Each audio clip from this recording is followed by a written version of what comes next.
سبحان اللہ الحمد للہ اللہ اکبر۔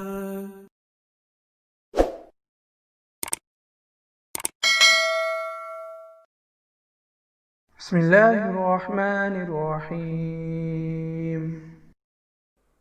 کن وقتوں میں کنگھی کرنا مسنون ہے؟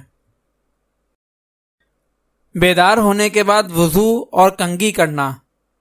حضرت انس رضی اللہ تعالی عنہ سے مروی ہے کہ آپ صلی اللہ علیہ وسلم کے لیے سوتے وقت مسواک، وضو کا پانی اور کنگھی رکھ دی جاتی، پھر جب اللہ پاک آپ صلی اللہ علیہ وسلم کو بیدار فرماتا، آپ صلی اللہ علیہ وسلم بیدار ہوتے، مسواک فرماتے، وضو فرماتے اور کنگھی فرماتے۔ فائدہ: سونے کے وقت بال بکھر جاتے ہیں، اس لیے کنگھی فرماتے۔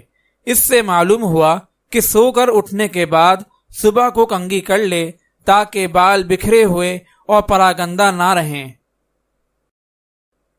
سونے سے پہلے کنگھی کرنا۔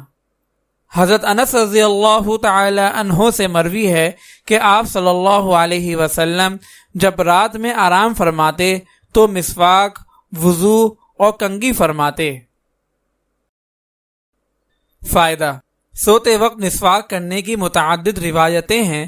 اس وقت دانتوں کی صفائی، معدہ، منہ اور دماغ کے لیے بہت مفید ہے۔